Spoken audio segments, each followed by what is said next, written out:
Hello and welcome to episode 18 of the Aquarius podcast. I'm your host, Randy Reed.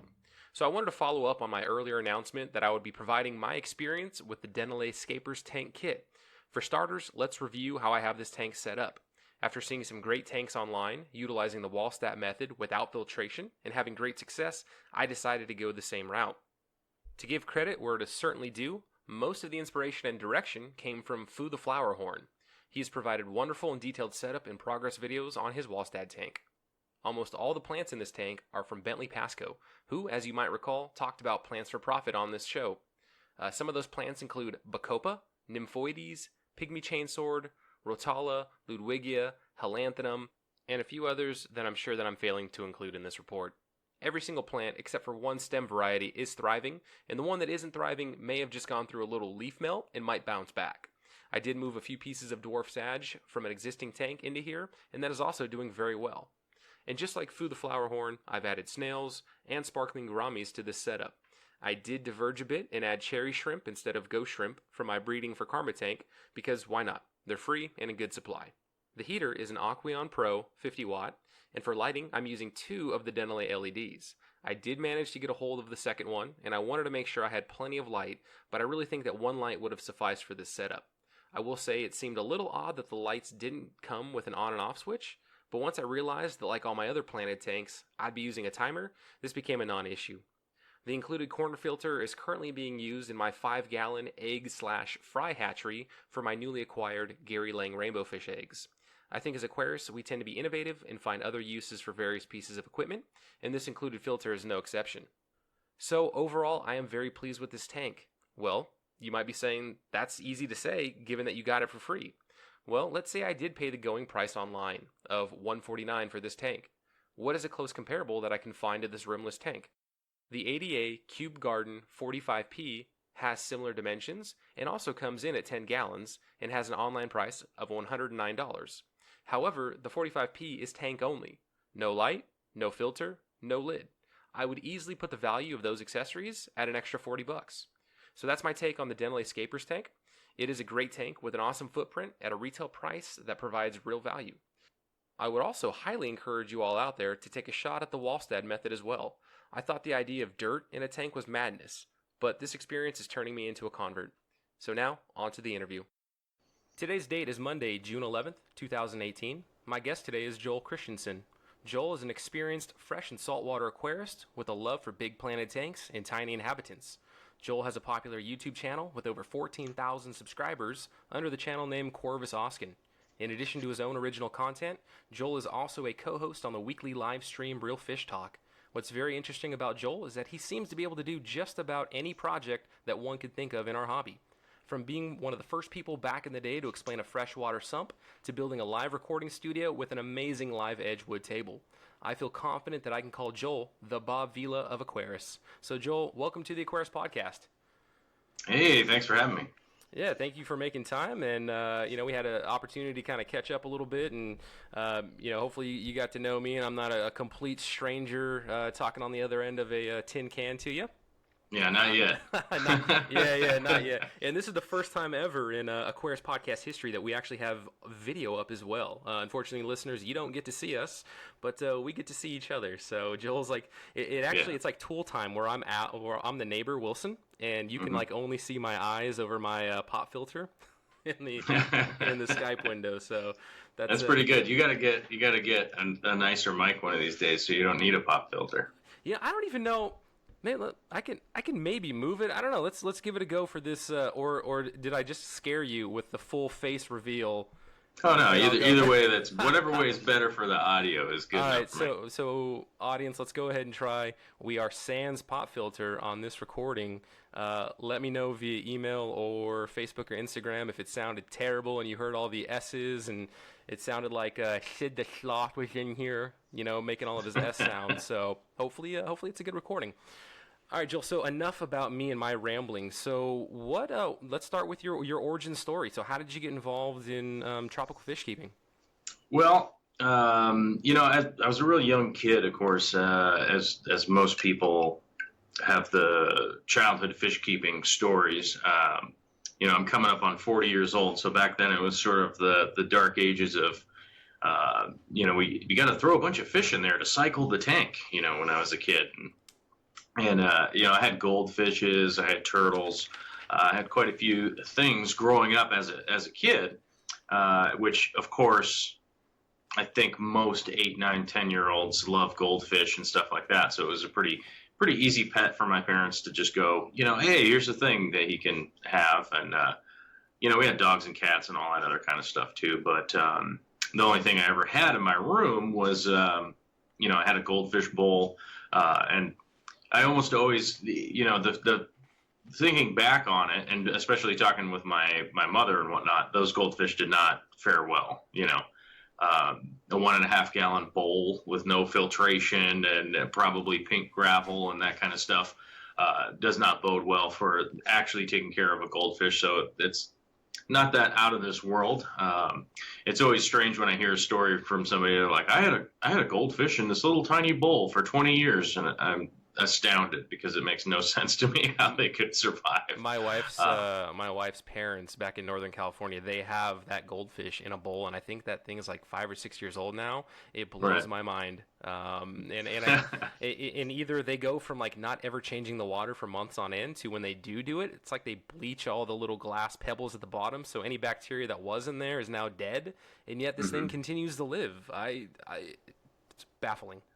It's mind-boggling. Like when people tell me that, and I'm like, you must have some kind of magical tap water or something when you do water changes, or if they don't ever do water changes. I don't know. It's a mystery to me.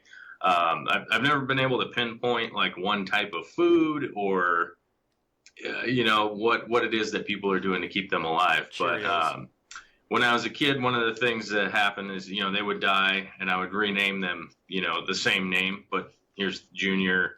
This is the third. This is the fourth. This is the fifth. And then I actually acquired these turtles when I was a kid. They're actually orphans. Both of them, both instances, were orphan turtles that I had for a very long time. And as far as I know, they are still alive to this day. One of them, believe it or not, escaped and got away. But was later found by somebody like a half mile away or something like that. Because that little box turtle had a very distinct giant dent out of its shell, which is why I ended up getting it when it was really little, because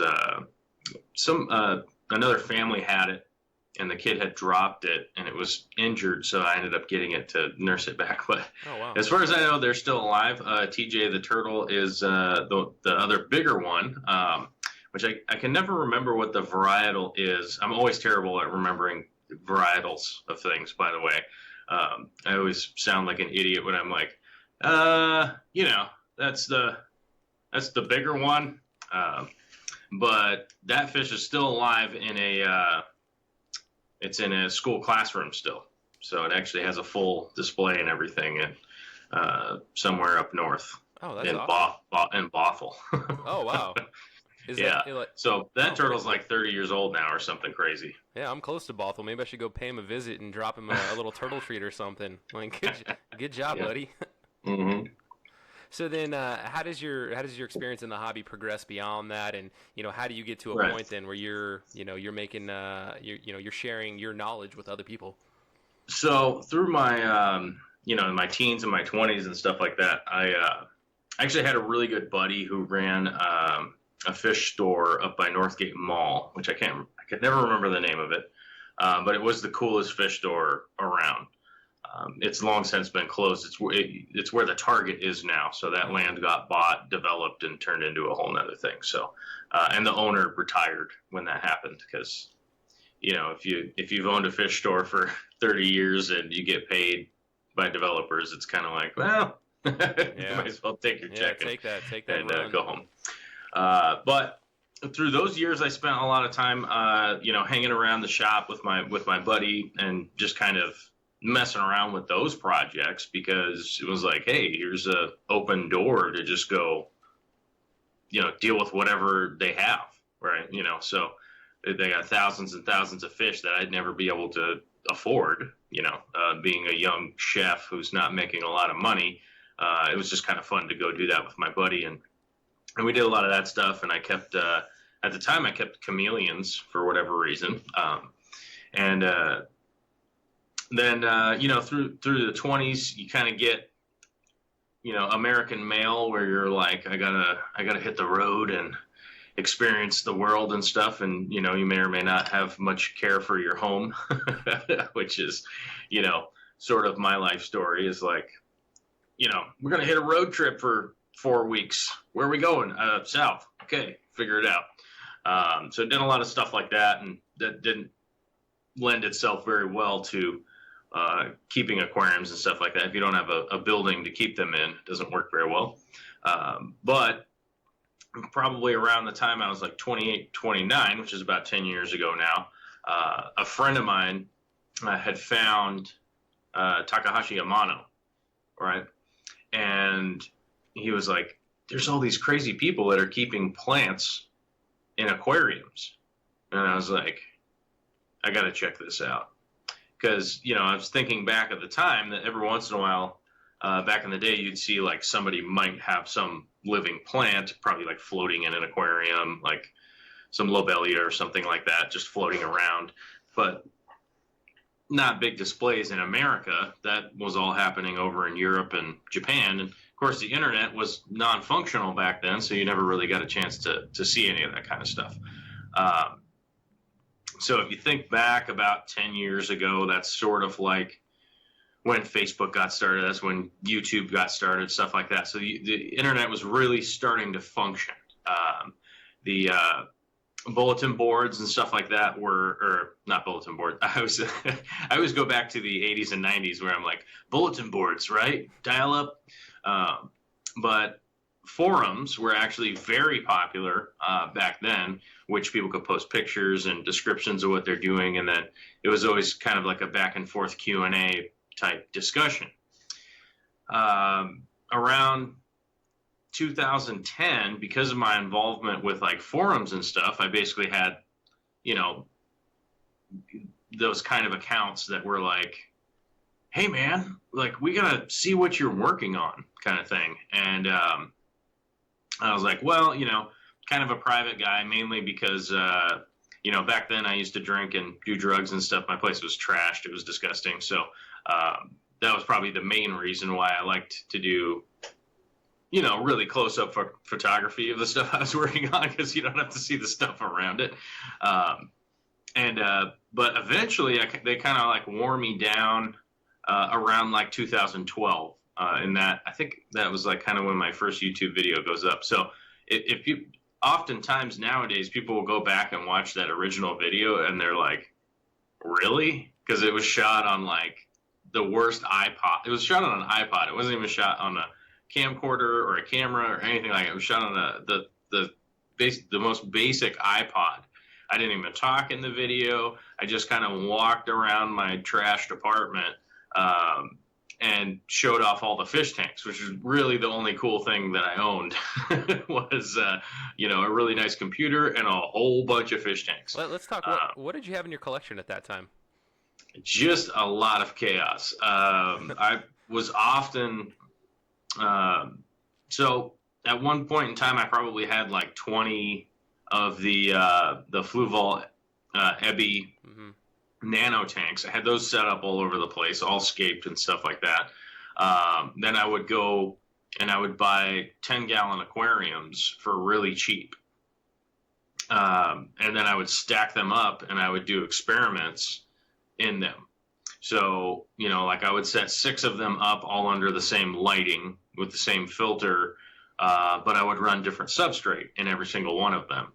And so that was kind of one of the things that people were like, this guy kind of knows what he's doing, because I've always just had an analytical mind like that, where I'm like, well, if somebody says something is working and it's beneficial or whatnot, let's get some real world action on it and see what we can do to go, all right, well, that's verifiable in a pretty easy way to look at stuff. Agriculture and farming has always been one of my huge influences in life of being a chef and being somebody who's constantly sourcing food, constantly sourcing where the farm is coming from. It never looked like to me something that I could do as a career to be a farmer. So I was working on the service end of, all right, well, let me take the farmed food and turn it into something that people could eat. And that paid the bills for a really long time. And I always worked weekends also, like any days I had off. I was normally hanging sheetrock or, working at a mechanic shop. Or I always had like 2 full-time jobs. So I would a lot of times I would, go into work at 6 a.m, work until 3 o'clock, then walk to my other job where I was a chef, right? And then I'd work until midnight. And so to set the context again, so a decade ago, this is when when did YouTube really come around? Like when did that as a platform did it launch? YouTube launched around 2008. Okay. But it's not the thing that it is now. Right. So I guess what I'm getting at for everybody listening to this is that you're doing these things, and we have to have the context that there aren't hours and hours and terabytes on top of terabytes worth of information out there in the form of videos that people have already done. Right. I think we're now at the point where if somebody's made a video on some particular subject, like it's probably been done a couple different times, and I think that's why there's some challenges where you really have to dig deep to be original in terms of your content. But you're doing these things, you're running these experiments because all you really have is forum information. Maybe there's some old dusty library books that you can go look up, but it's still kind of on the frontier, right? Like I just set up a 10-gallon Wallstad system tank, a dirted tank. For the first time, and that's a Wallstad tank. Do not call it a dirted tank. Fair enough. It very much bothers me that people have coined the dirted tank when it is the Wallstad method. It was so documented before that, and a lot of people have taken her work and run with it and been like, oh, look what I can do, and it's like, well, look what you're doing that someone else did. That you read their book and then now you're saying. Yeah, so I'll push that narrative for you. The Wallstad method. I actually want to get her book. It's in the library for the GSAS, so I've got a request to get that actually tomorrow, hopefully at the Gary Lang meeting. Obviously, this is going to drop. This is going to drop way after that, but nonetheless, I want to pick that book up. So the Wallstad method. And what I'm getting at is that I basically learned it all from another guy that did the Wallstad method. He actually did give her credit for it. Said, "Hey, go buy her book. Everything is in there." But he set it up, and I'm kind of copying him. So you were doing things before all of those videos are there, and you're being the one that's putting forth money and time and effort to either fail or succeed. So on behalf of other people that don't do the experimentation, not that I don't want to, it's just thank you for already doing that stuff and sharing that knowledge in your videos. So right. It's one of those things. Like I don't, if I think back, I'm about to say if you think back, but if I think back, at the time that it's like 8 years ago. 8.5 years ago or something like that, which seems like a million years ago to me. I don't know how it feels to other people, but 8.5 years ago, I was a much different person. But it feels like a million years ago to me. And at the time, there was just forums and stuff like that.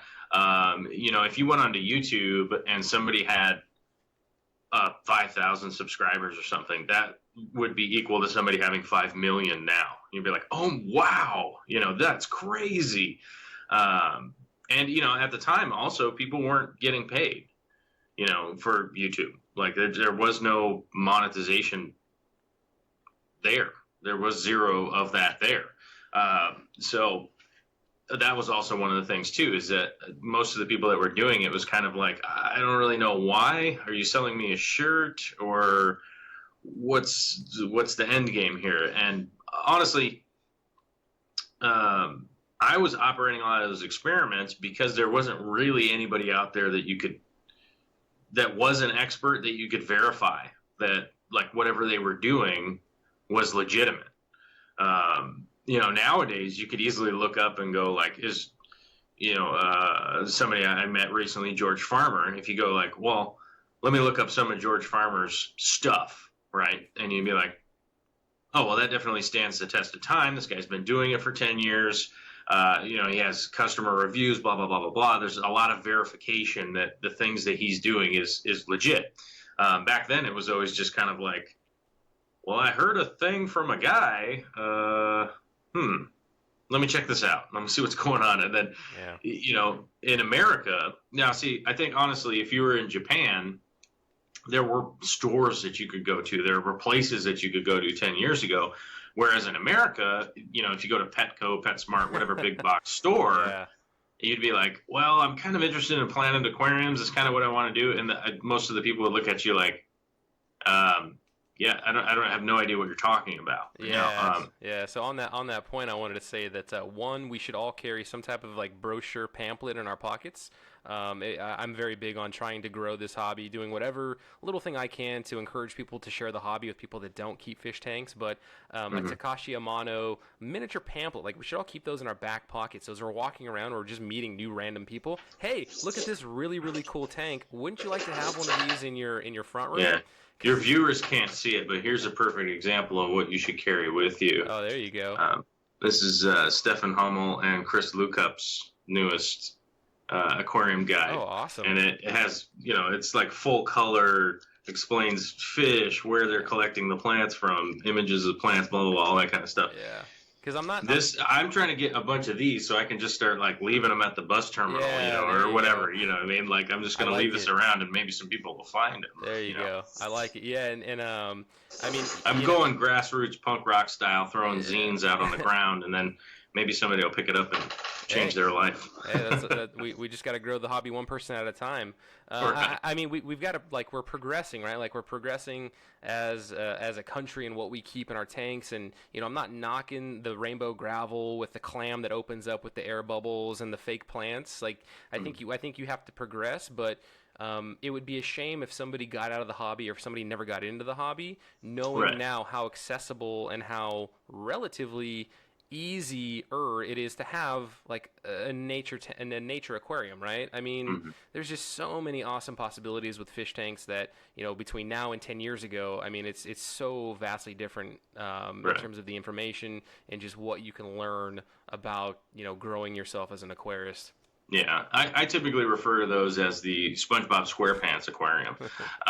Nothing wrong with SpongeBob SquarePants, and there's nothing wrong with that decor if that's something that you want to go for. Yep. It being 2018, you can definitely run that tank and have it be a very beneficial system if you are properly if you're using proper filtration. So that's something that anybody could do if they really wanted to. You just want to make sure that you're filtering the aquarium properly in order to keep the inhabitants healthy, because that really is what it comes down to when you get down all the way down to the brass tacks. It's like, yes, I want to keep my fish healthy. They don't have an option to go somewhere else if you're not providing them with a good environment. And you can do that with plastic plants and that kind of stuff. You just want to make sure you have proper filtration for them. That's the big deal.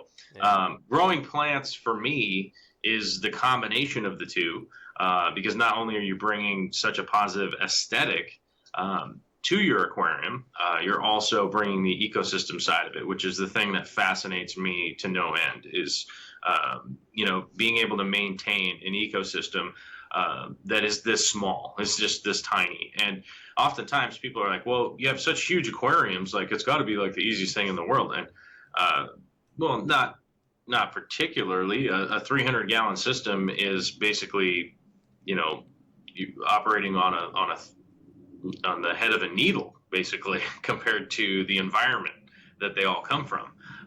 If you're talking about 300 gallons versus 400 million gallons, where fish could come from easily, it's tiny. It's microscopic. So that's the thing that really gets me going, is like, how am I going to build an ecosystem that is so much smaller than where all this stuff comes from and keep it healthy? Yeah, so that sounds like your passion to do big aquariums for tiny inhabitants is rooted in this: I want to give these inhabitants the best life possible. under my care, right? Understanding that, the scale, which, like you said, I mean, the scale of your aquarium, even at 300 gallons, is minuscule compared to what they're actually coming from in the wild. But I guess, coming from having the Fluval EBs and the 10 gallons, like, how did you get to that point where you came to that realization that that's what you wanted to do with big tanks? Well, I basically started out to explain it. This is part of my character. I want to start at the hardest way possible. Like if I have a band, I want to play. I want to play the Garden, the first show we play. You know what I mean? Like I want to sell out the Garden. So I started out doing the smallest nano tanks that I possibly could with things like King Kong shrimp and stuff. When I did get back into it, it was like, okay, I could get some cherry shrimp, but let me get some King Kong shrimp. They're $100 a piece. Let me figure out how to do that, and I'll do the easy ones later. You know what I mean? I'll stress out right now and lose my mind and try to figure out exactly how to keep King Kong shrimp alive in a 3-gallon aquarium that I got. But of course the 3-gallon aquarium I got off of Craigslist because I'm a total cheapskate when it comes to that kind of stuff, right? I'm like, I got it used, I cleaned it, I resealed it with silicone, it's all ready to go, it's been dried, and I clamped it in place for a week, and it's perfect, and now I'm going to go buy $100 shrimp and put them in there. My wallet's crying at that. Oh, man. Yeah, I'm just, I'm a weirdo like that. Like, I want the highest hurdle right out the gate. So I did start out with those, and then on top of it, I did start out with just a couple of those, and I was kind of doing pretty crazy projects within that space. And then, if you think the amount of living space that I had was quite small. So as things expanded, as things grew, I needed more tanks for, like culling shrimp. Like, I got to take these out and put them into another tank because they're not meeting the grade. As plants grow out, it's like, well, now I've got this thing all grown in. I guess I got to get another tank. So it just snowballed from there, and it just kept going and going and going. And but it's eventually I moved out of that place. But it's snowballing because you're successful, right? Like you are successfully breeding and keeping shrimp. You're successful at propagating plants, and so you had to expand the number of tanks or the size of the tanks because of your successful operation. It's not because you're killing everything and you're just buying more stuff, right? Yeah, that's definitely the weird part of it, is that, like, well, things just kind of keep working out pretty well, so I guess I'll just keep going. And the fortunate side of it is that I'm the kind of person that if you give me a book, well, it'd be hard to say these days just because how busy I am, but in the past, if you gave me a book, I would just stay up all night and read it, and then go to work the next day and just be like, well, I guess I didn't sleep. But I'm the kind of person that can't really go to sleep without the answers or without the questions of the day answered, right? It will bother me. It will seriously bother me. And as a matter of fact, the other night I couldn't go to sleep for like an hour and a half because something really trivial was bothering me. Eventually I got up and was like, all right, I'm going to figure this out. And then I went back and fell right to sleep. So how tall is Jet Li? Was that the question? Yeah, how old is Jet Li? Damn it! I need to know. No, no, keep going. You're good. You don't have to go back on the question. It's really stupid, but I was trying to figure out the meditative practice if you felt like your eyes were swollen. It's really kind of stupid. It's bizarre and stupid, but good time, man. Different strokes for different folks. It's all good. It's weird, yeah. No, it's all good, man.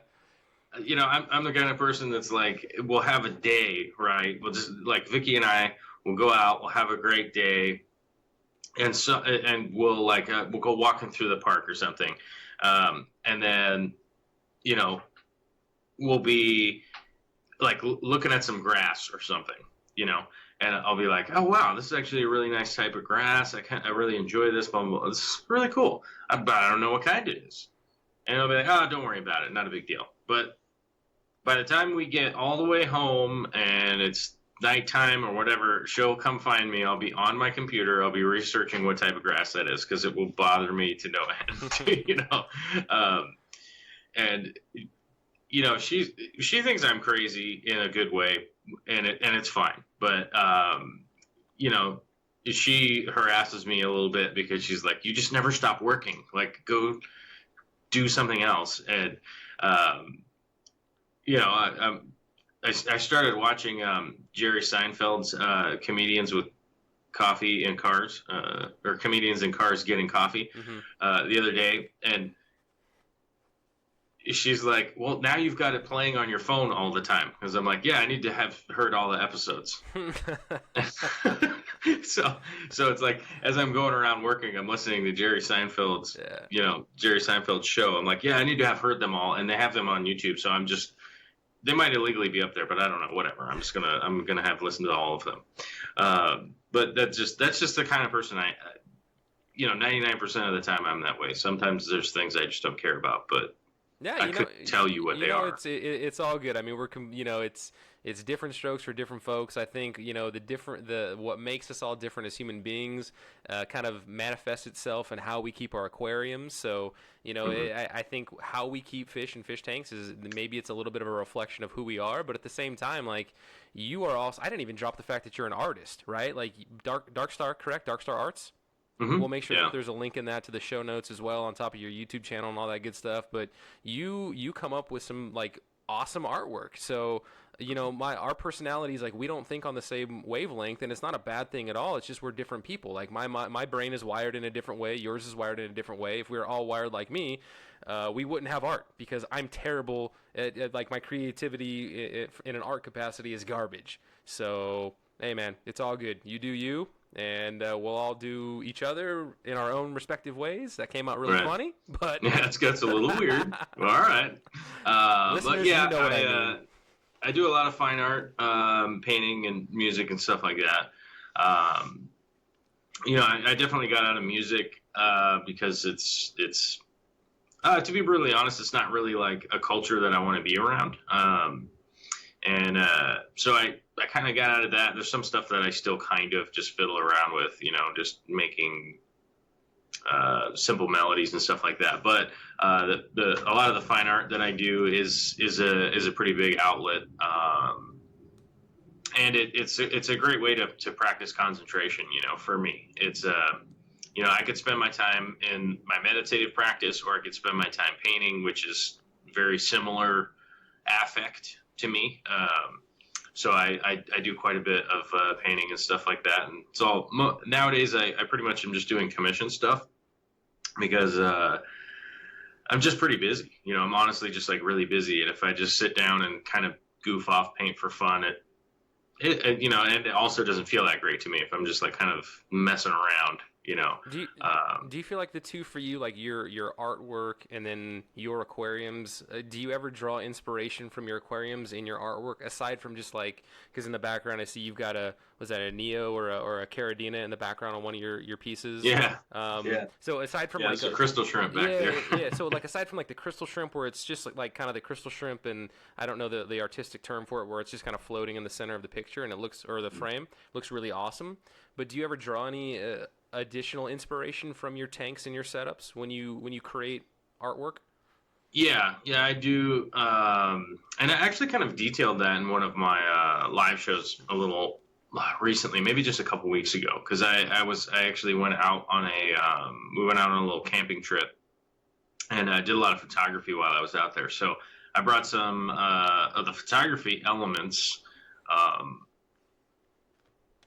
onto the show, so I could kind of show people what it is to kind of look at. Here's, you know, it's like, here's these trees here, here's the river going this way, here's the rocks kind of making this formation, and showing the composition of, you know, the composition of photography is pretty much the same as painting, which is also the influence to setting up, for instance, an aquascape. If you're going to aquascape something and you want it to look natural, you want it to have a flow to it, and it's essentially learning the rule of thirds. And oftentimes people talk about the rule of thirds, and that almost always comes up when people are talking about aquascaping. But the easy way to explain it is, in when I kind of talk to people that are like, I don't understand that. It doesn't make sense. I can actually show them a picture and go, see this area, and this area. You go, okay. And oftentimes it's sort of the other way that the painting and photography normally goes towards my aquascapes. Because it almost always gives me a like, okay, this is wrong.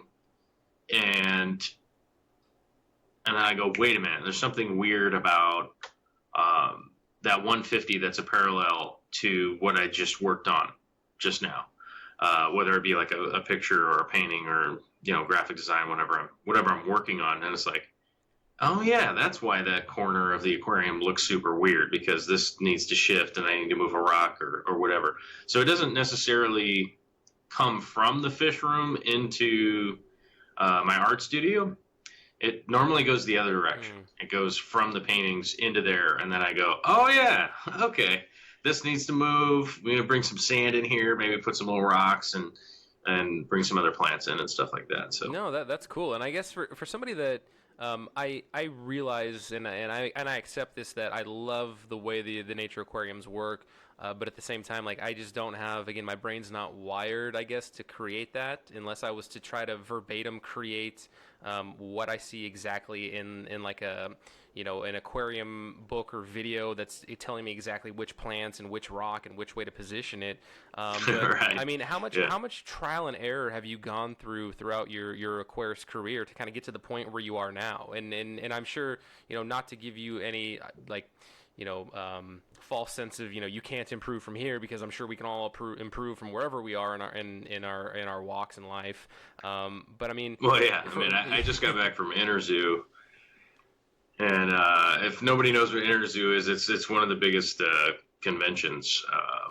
It's overall like a pet convention, but every aquarium manufacturer, almost every aquascaper is there. Like, I hung out with Oliver Knott, and those types of guys, they're all there, and they all have pretty magnificent setups that are completely different than what you would see like at an American convention, because they've put really the time into setting them up. Most of them are grown in 6 months, right? So from that, I'm like, how do I get where I'm at now? It's just failing over and over and over and over and over again. I've worked at some stores. I've set up a lot of tanks in people's houses, stuff like that. And to really quantify like how many aquariums I've set up, I have no idea, but it is a lot. And like I was mentioning earlier, like one of the things that I used to do is like I would get a hold of a plant and I would set up a lot of aquariums just to grow that one plant. You know, so I would essentially source one source of like Pinnatifida or something, right? Make sure that it came from the same place, and it was essentially the same batch, same growth. You know, obviously I'm not doing the genetic breakdown to find out if they are exact or not, but receive them at the same time from the same place, and then try to grow them all in 6 or 7 or 10 different tanks, and go, okay, you know, here's the substrate that works really well. Here's the water condition that actually works really well. You know, and I'm just throwing numbers out here. I'm not citing this is what you should or shouldn't do. But for instance, like, 5.8 pH is working awesome versus 6.8. This one has CO2 immersion at X, Y, and Z, right? And basically break those all down and then work on the light spectrum stuff. You know, if you kind of go back 10 years ago, it was pretty easy in Western Washington. Now, the rest of the world, it probably wasn't as easy as it is in Western Washington because of all of the, and I say air quote, tomato farmers that are in Western Washington, to be able to acquire pretty cheap grow lights, T5s and stuff like that, hit the market here super quick. As soon as they were available, it's like... So hydroponics for our listeners that haven't caught on to that yet. Yeah, I say the air quote tomato plants because they got the tomato plants growing in the basement. Oh yeah. It was pretty readily available for those reasons. The hydroponic stores and stuff like that existed here, so there was a lot of stuff that you could, and you still can, you still can here get your hands on fertilizers, lights, and all that kind of stuff. So I would just work through it. I would just work through it and go like, okay, here's our water, so that's my baseline. And then just start tracking like what I'm doing with each tank. Typically, I would just keep track with like a whiteboard marker, stuff like that, or a Sharpie, and then scrape it off with a razor blade later. But I would always just keep track of what was going on, like what my temperature is, all that kind of stuff. And then it just got more and more successful because I would start to learn, okay, this is what I need to avoid with this. This is what I need to learn to avoid with that. And essentially what I was doing is just figuring out the biotopes that weren't listed at the time. So at the time, I basically would have to go, okay, what plants are available to me, right? So, one of the big things that I used to do is I would go online and find the published papers from colleges and stuff like that. That's one of the few things that has always been on the internet. That was like one of the first things that became available on the internet was most thesis papers and research papers and stuff like that. Because, the doctors and scientists and stuff, they're like, well, this never got published. I'm going to publish it. I'm a super smart guy. I have a computer. I'm going to put it up online and maybe somebody will read it. So that stuff was available. But if you would look into the biotope, it's like, you'd look through a research paper, you'd find a bunch of plants that would exist, okay, within this area that they went into Amazon. But you could only find one of them available to purchase, So it was like, well, I don't have an importer's license, so I'm going to have to go about this hard way by essentially just screwing it up and then going, okay, well, where's the middle ground for everything that I want to be together? So, and here's one of the funny things, like we've been patting me on the back so much that so one of the things that I can hardly ever remember is if you hold the plant up in front of me, I know what it is, but I can't tell you what the name is very often, and be like, well, that's Anubias. Yeah, I got to hold on a minute. I got to think about this for a second, and then of course, like there's a lot of people that I'm around, like, man, this guy's a bozo, like, and I'm just like, everybody has their Achilles heel and stuff, but that's one of mine, and it's always hilarious because people are just like, man, who is this dude? He's kind of dumb. Dude, those names are a challenge, man. Those scientific names are a challenge for plants and animals, so you are not alone, my friend. But the funny thing is that in my head, I know the grouping of that plant. So I know like 8 other plants that will go with that. I know that where the pH needs to be set at. I know whether dosing like the EI method or something liquid, or whether it needs root tabs in the substrate. And a lot of that stuff I've certainly tried out. And I know the grouping in my head. So it's kind of second nature to me now. And one of the big issues is that when I learned that stuff, I was never communicating it with anyone else. It was almost always, I'm kind of just sitting here by myself doing research. No one else is interested in it.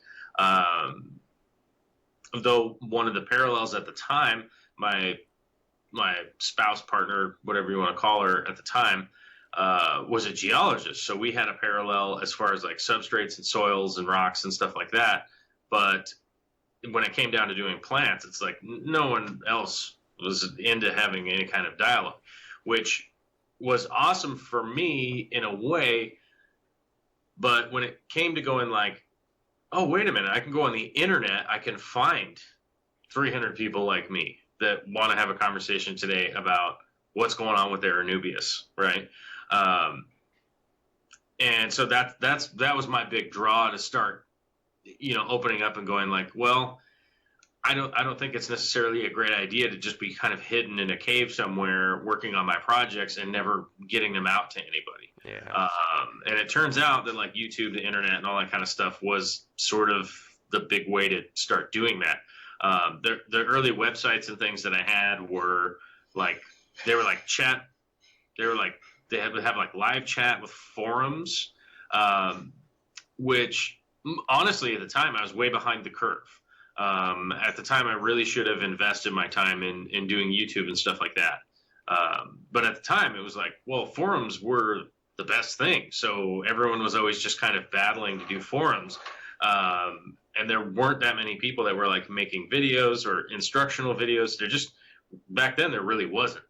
And that's really where I should have been putting my energy into, but I thought YouTube was just a goof off time. So you can even go back and find some of my old videos and they're just a mess. You know, it's just like, like it's, you know, there's hardly any, I'm going to teach you something or anything like that. And, you know, so I fully admit I was behind the times on that. But realistically, if I was to give advice to somebody, it would be to take that scientific approach and go, I'm either going to accept someone else's findings or I'm going to test someone else's findings. And you could do that on a much smaller scale. If you go, hold on, let me just flip through the guide here real quick and find one. So if you go Hygrophila coriumbosa, right? And then you go, okay, the pH is between 5 and 8, right? Temperature 22 Celsius to 28. It needs high light, and it grows very fast, right? So you could go just from those basic numbers right there. That you could go, okay, I'm going to get some Hygrophila myself, and I'm going to test out what exactly that is. It's like, okay, is that accurate, or is it hooey, or is my water so vastly different from where that plant comes from? What am I going to have to do to adapt it? And not be discouraged when either a plant doesn't grow as well as you want, or it dies off or something like that, or it's going through an adaptation period. I know a lot of people that, you know, they get a plant, it melts off, and they're like, well, it's dead. I'll dig its roots out and throw it away. And it's like, what, you threw away a plant that's not dead. You know, you threw it away. You got to be patient, and you got to keep working on that kind of stuff. So to most people out there, I would go, and this is kind of the advice I give to most people that are like, you know, hey, I'm 18, I live in Oklahoma. We don't really have any of that stuff that you got going on. I'm like, okay, first of all, you could order some of the stuff, but I wouldn't necessarily throw a whole bunch of money at ordering something that you might not be ready to get. So typically my advice for that kind of person that's like trying to get into it, I'm like, pay attention for the $1 a gallon sale. And then you're going to go to one of those big box stores and you're going to get like 2 aquariums for like $40 plus whatever the tax is or whatever. And you get those set up, get your filtration going, start to learn about the filtration. So you get your test kit. You're going to be do them side by side, right? Do one where you're dropping in 1 drop of ammonia a day, and you're testing the water, and you're testing the water of the other one, and check what the differences are as time goes on.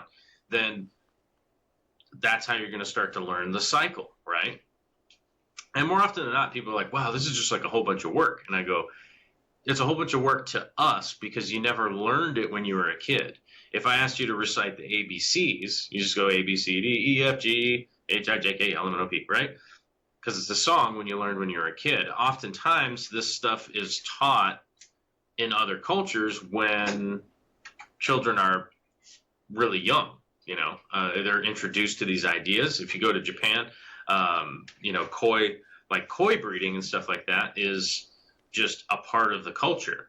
So it would be weird that a kid that's like 10 has no idea about bacteria and how to keep the koi healthy and stuff like that, because it's very common that would be introduced at a very young age.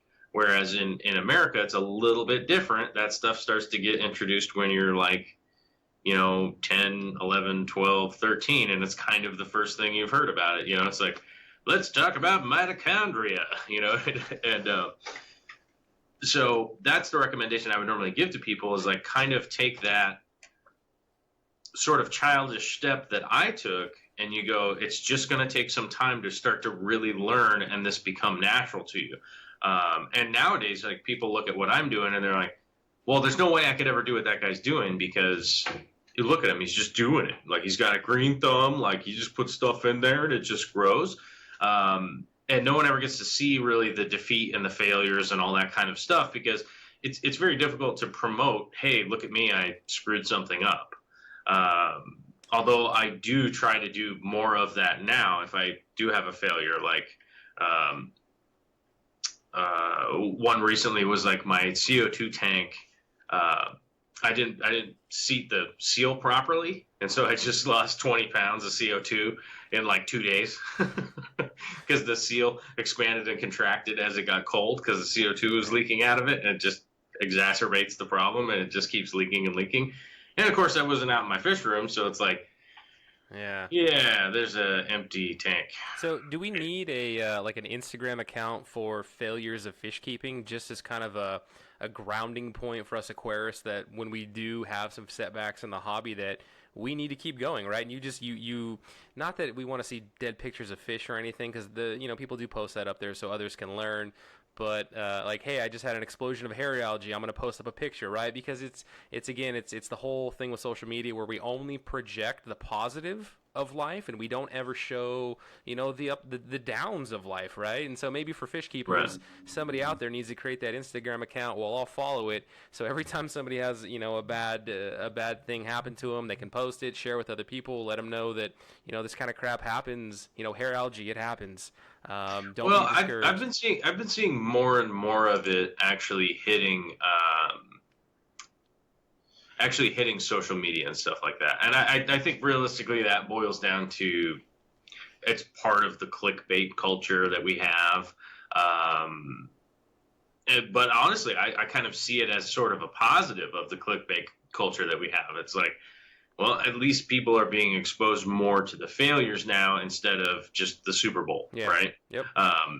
And one of the reasons I bring up the Super Bowl is that you watch a football game, like you watch the Seahawks, and we just watch the end product, right? Where these guys are really good at playing football, and it's like, yeah, well, that guy started playing when he was 6, and then he played high school 4 years, played college 4 years, and then now he's 26 years old, and every single day getting up and eating right and lifting weights and running drills and da-da-da-da. I think it's the same thing if you wanted to get into the hobby. Obviously there's different degrees. Like you could definitely be totally laid back, totally chill about it, as long as you kind of learn the basics pretty well, which would be like how to cycle a tank and how to maintain and do your water changes and make sure your fish are healthy if you have to treat something. You can be totally laid back about it. And especially even with plants, there are a ton of plants out there that are completely laid back that you don't ever have to do anything to. You're just like, I'm going to put them in there and I might trim them 3 years from now. I pulled some bulbitis out of this guy's tank once that he said it started out about, what's he saying? He said it was about the size of a 50-cent piece or a silver dollar. And it was what was it? It was a 140-gallon aquarium that was completely filled with it. He'd never trimmed it. Wow. Never moved it. It just slowly grew all around and all around and all around and all around. And he was like, was I supposed to do something with it? And I was like, this is so impressive. No, this is exactly what you do. You just let it, like, it's insane. The amount of patience that it would take for somebody like me to do that is impossible. But that guy, he had a great experience with his tank. He just never did anything, really. He just did water changes on the weekend, and his fish are swimming around in there, and this plant just grew forever. So Joel, you've done a fantastic job of kind of explaining, just how it is you got to where you are in your hobby as far as, being able to keep the inhabitants healthy, whether they're plants or animals. Let's talk the Bob Vila side of things. How the heck did you get so good at all of these like tasks and projects, whether it's cutting acrylic, making a live edge wood table? Like, where does that come from? Because all you've said so far is that you've been a chef, and if there's any chance I can have any of the food that you would be willing to produce, I would love to eat, because food is my addiction. Beside the fish tank, of course. And then the second job that you've kind of alluded to is that you've worked in some pet stores, right? So where does all this handyman? Oh no, I just worked in pet stores for free. Oh, okay, volunteer. There you go, volunteer work. Yep. Well, I'm one of those guys that was kind of blessed to have grown up in what I would consider a blue collar family. My dad was a janitor. He was a former flight mechanic in the Navy and a mechanic for Ford.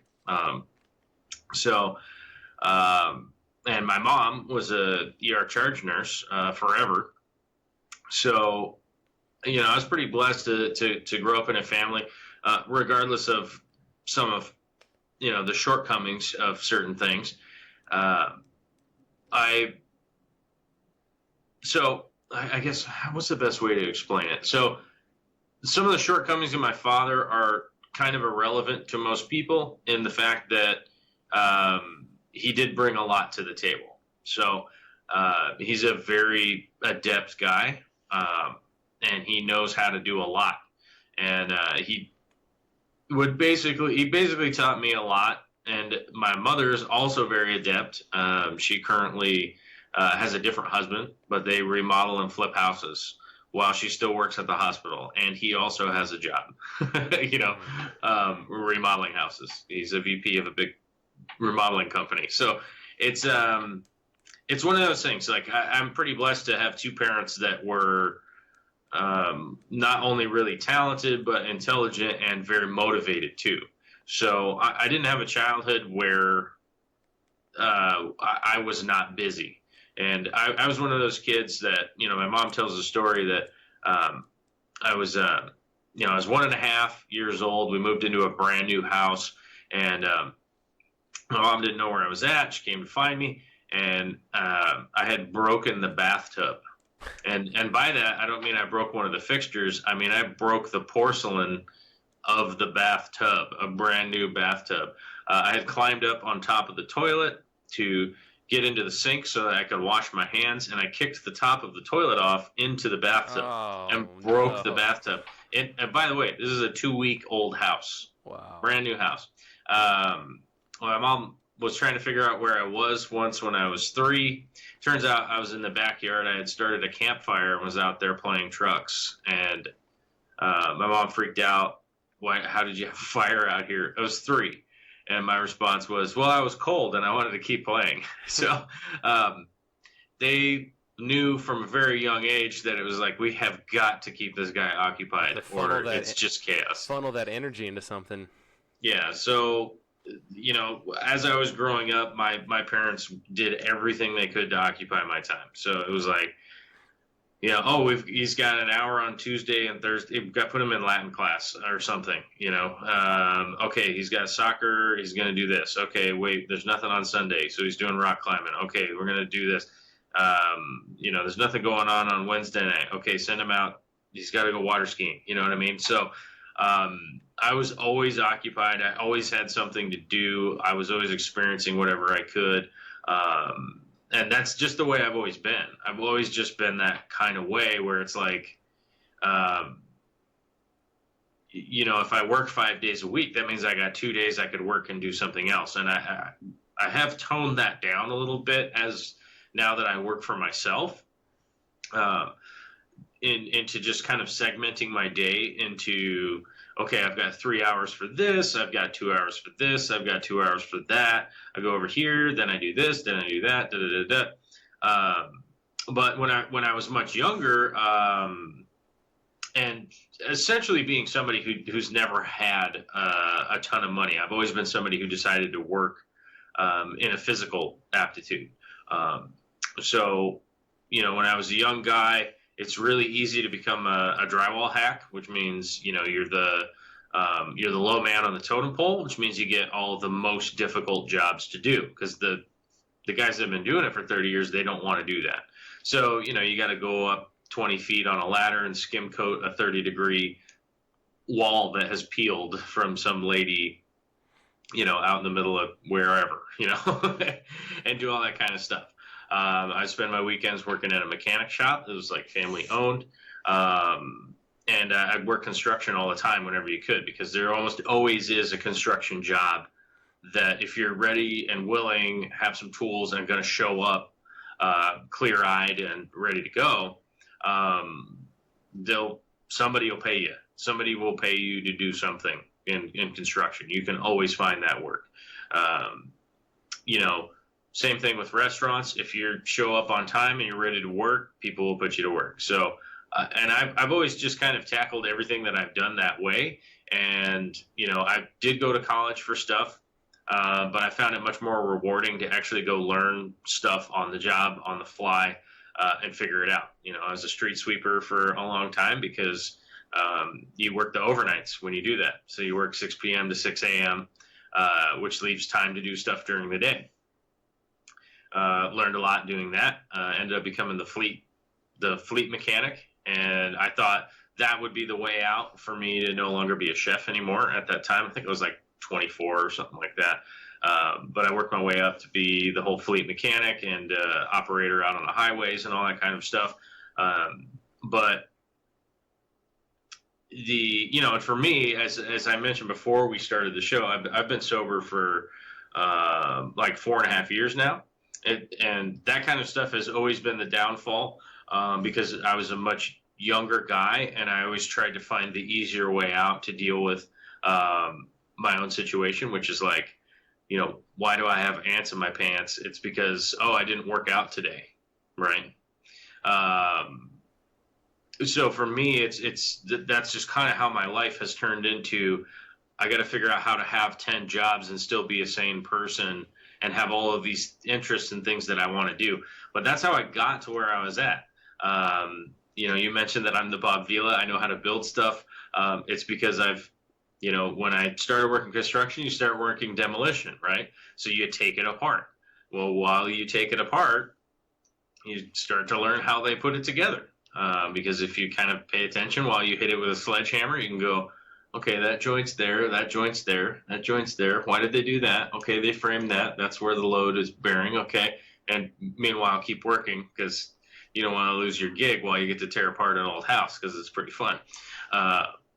And once you do that for a little bit, you save up a couple bucks and you get a miter saw, and then you can go to the hardware store and start figuring out miter cuts and stuff like that. Start to learn how to do it, and then go, okay, wait a minute, how do these go together? Oh, okay, I need to throw a 3-degree tilt on this so that when I do join them up, it doesn't blow out the wrong direction. But that's ultimately one of the things. I started to do that stuff out of, it was a combination of necessity and interest. It really interests me. Old woodworking and stuff like that really interests me. But I had to start building my own stuff because nobody was making it. You couldn't even go to a store and be like, well, I need a thing that does this.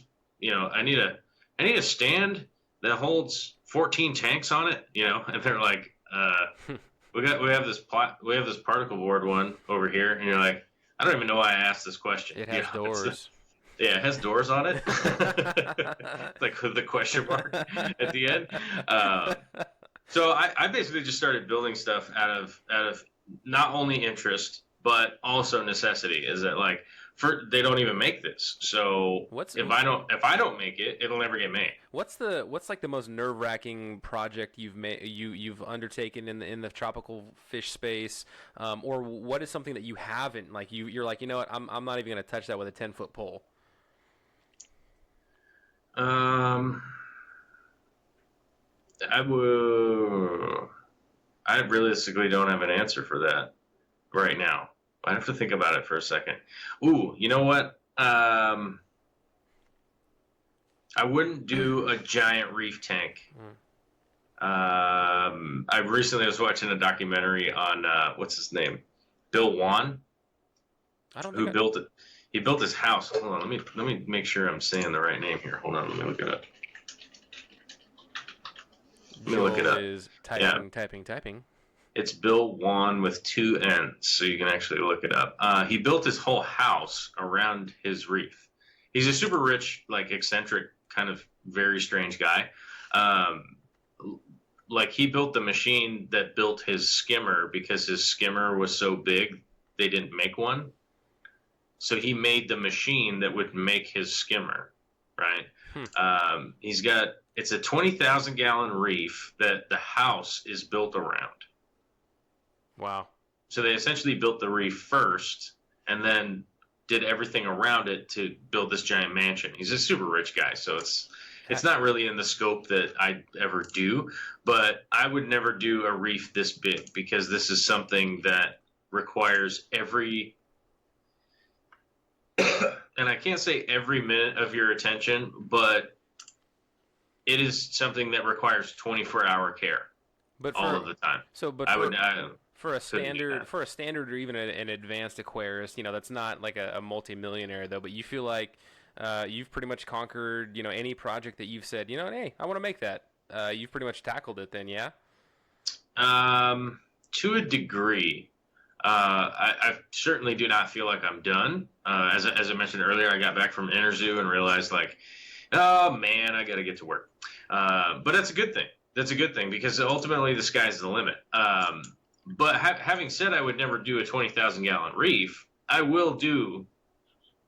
making a statement here that I will do a 20,000 gallon planted freshwater tank.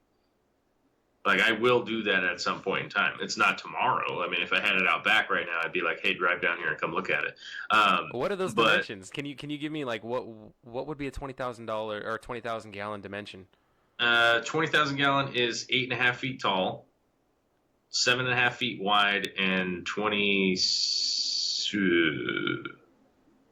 I don't want to get that wrong. I think it's 22. It's either 22 feet long or 44 feet long.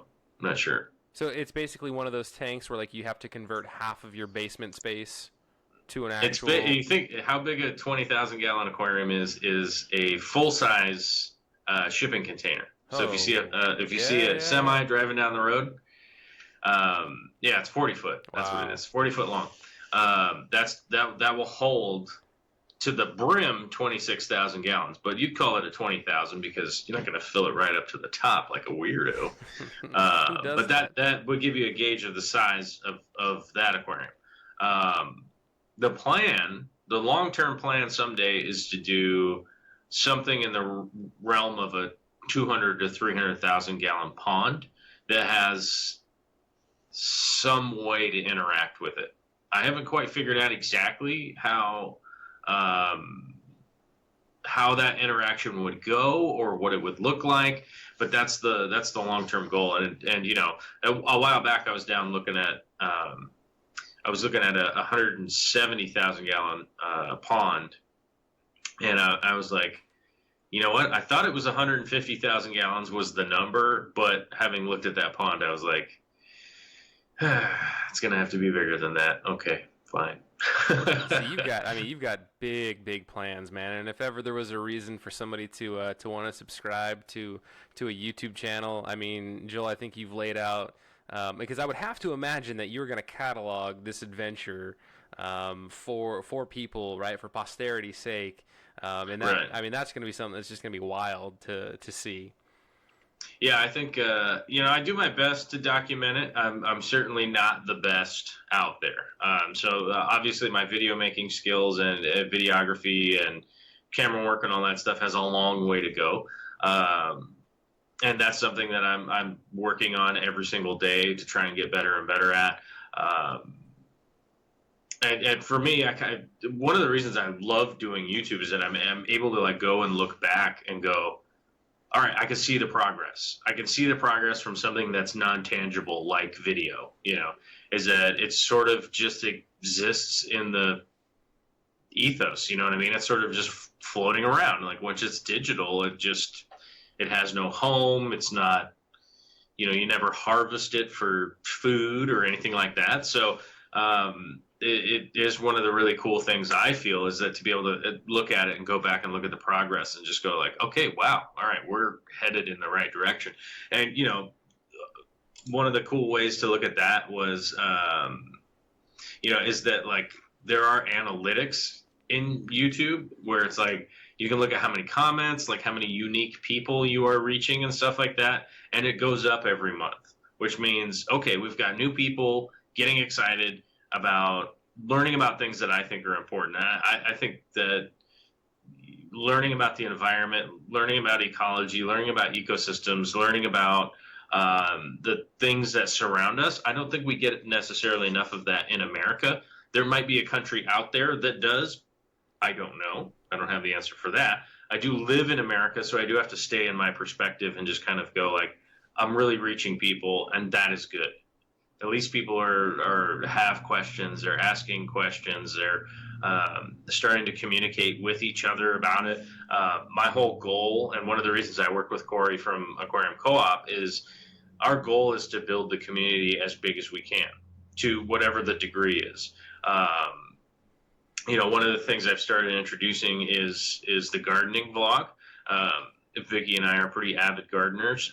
We have no illusions that 100% of our food will ever come from our land, but that is one of our long-term goals also. And right now I feel like we're potentially helping some people start to figure out that if you do have a quarter acre and you live in kind of suburbia and whatnot, like, oh, wait a minute, with not too much work, I could really be, maybe 20% of my food comes from outside the back door. We have chickens here. I live in Tacoma, and we have chickens here, which we use. We eat their eggs and stuff like that, and it really is something that a lot of people could be doing, and that's one of the things that we're working on too. Yeah, you and I, we're in the same boat. We've got 4 chickens. We were down to 2, but my wife's coworker moved to Colorado, so we inherited her 2 Americana chickens. So that's going to be the Easter egg chickens. We got some Easter eggs, some blues and greens. Yeah, so one black Jersey Giant, 1 black Australorp. Those are our 2 remaining girls from 6. So, it's tough when you lose chickens. People probably think that we're crazy and we're completely digressing off tropical fish. But we have that in common. And right now, our garden is rocking and rolling. We're kicking ass with kale and lettuce. Right. So, yeah, I mean, it's, we probably won't need to go and buy lettuce for the rest of the season. It's one of those things that I'm finding that one of the big parallels is that as we talked about hydroponics for just a second earlier, but hydroponics aren't necessarily useful to most people, but aquaponics really are. And that's bringing the garden and the fish tanks together. And it's really exposing people to, wait a minute, now here's a symbiotic environment that I can, they don't have to put in, wild amounts of effort for a lot of return. Whether it be, you're harvesting the fish at the end of the year, you're harvesting vegetables and fruits and things throughout the whole year. So that's one of the great things about an aquaponic system, is that you can set it up within a greenhouse and stuff and operate it all year round. I think that the aquaponics is going to be the big bridge between all of the sort of thought process that people are having, that like, well, I get it. I get that fish tanks are kind of cool to look at or whatever, but it's not really utilitarian at all. But once you bring in aquaponics into the side of it, somebody that lives in an apartment could really easily start producing their own food with the aquaponic system. And while they still have to live in an apartment, they can still be in charge of some of the food that they're consuming. So I recently looked on Amazon, and there's a good number of like the 2 to 5 gallon little aquaponic systems. I mean, what's your given you've done a good amount of work in this space? What's your thought on that? Do you think that's a good first step for somebody, or do you think they're not really set up for what they need to do, and if anything, they're just going to push people out of the hobby or out of that interest? I feel like a 2 to 5 gallon is beneficial, like you said, for people to kind of step in and kind of learn something. And I don't think anybody could set up a 2 to 5 gallon system and go, I'm going to grow all the food I ever need forever. Like, that's just kind of ridiculous. But if you can grow like some fresh basil that you're picking every morning, or some chives or tarragon or something like that in your kitchen, and experience something like a betta fish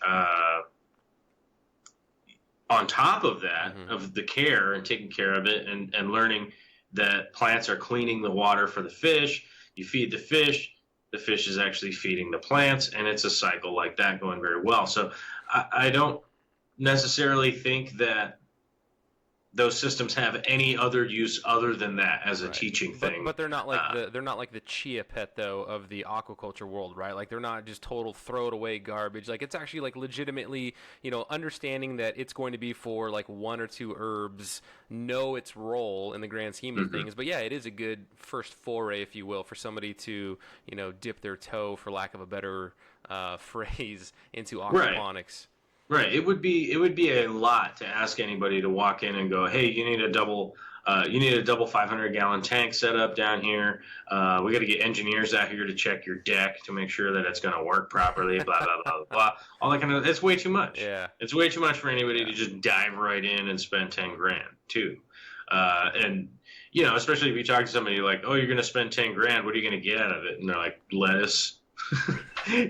Most expensive lettuce you will ever buy, right there. Exactly. So that would never be a great step for anybody to walk in, but something on a pretty minimal expense. The investment is not significant, and the return is much higher. So you do get diminished returns from the big crazy aquaponic systems and stuff like that, unless you have a market to be selling it in. Yeah, you can only eat so much lettuce, right? That's right. That's right. I mean, honestly, that sounds like I need to have you on in a couple months just to talk about aquaponics and the work you've done in that space. It's been an absolute pleasure having you on the Aquarius podcast, man. I want to give you, again, the listeners out there, Corvus Oscen, your YouTube channel, Dark Star Arts. I believe that's available on Amazon.com. Like, how do people get a hold of you for the commissioning? Darkstararts.com. You can email me, joel@darkstararts.com. Okay, so I'll make sure we connect once we're done recording, but I want to make sure that I've got all of your kind of avenues for people to get into contact with you and make sure that they're following you, and just, all of the vast knowledge that you've kind of dropped in this hour-long conversation has been super informative. But at the same time, like, I want listeners to know that you have, like, roughly how many episodes do you have posted online right now? I wouldn't. Pushing up. Hold on a second. I can give you an accurate answer. I wouldn't want to say the wrong number and then somebody pointed out 774. So 774 episodes of majority is going to be fish related stuff, yeah? Almost everything is fish related. Some of it's art. Some of it's gardening, some of it's stuff like that, but it is all tied back to mostly fish keeping and stuff like that. So they have titles on them, so you can figure it out. Yeah, and if there's something like breeding, propagating, DIY, something related like that, if Joel doesn't have it already, I would say message him and say, hey man, this is what you're missing from your collection. Could you please make a video on this? And you're shooting in like 8K ultra high def or something like that. Like, you're shooting in crazy high definition video for your channel, yeah? I'm not shooting in 8K. I will someday. I don't have a red. I just made that number up. Is 8K a thing right now? 8K is a thing. Oh, geez. Okay. Well, I mean, whatever you're shooting in, it looks like crystal clear. So go check out your channel. Look, just super insightful. A lot of really good information and great content on there. And Joel has a decade of experience of leverage the fact that he has the mindset to want to experiment. Leverage that, right? And just take the bits of goodness that Joel's basically condensed down, save the money, subscribe to his channel, and just glean the knowledge that Joel has already put out there for you. So that's going to be my huge plug and huge shout out to you. And also checking you out on Real Fish Talk every Tuesday. Every Tuesday. Yeah, so again, 3 o'clock. It's not time relevant, but tomorrow's episode with Gary Lang is going to be pretty awesome, and then I get to see Gary Lang in person at the Greater Seattle Aquarium Society, and hopefully I get a chance to win some eggs. So again, my plug to get out there and join your local fish club. A lot of great things going on between speakers and auctions, and if you don't have a fish club in your area, then start one. So, Joel, thank you very much for joining me this evening on the Aquarius podcast. It's been an absolute pleasure having you on. And, if our paths cross, hopefully you'll let me buy you lunch sometime. We are kind of in the same general, Puget Sound area. So I'd love to catch up, meet up with you in person, man. That's right. I'll be driving by your house tomorrow. There you go. Just lurking, driving by real slow. Like, what's this? Thank you very much for having me on. I 100% appreciate it. Great talk. And Yeah, we'll definitely be talking soon. Thank you again for listening to the Aquarius Podcast. As always, get involved in your local fish club, help grow this wonderful hobby, and have fun with other fish nerds.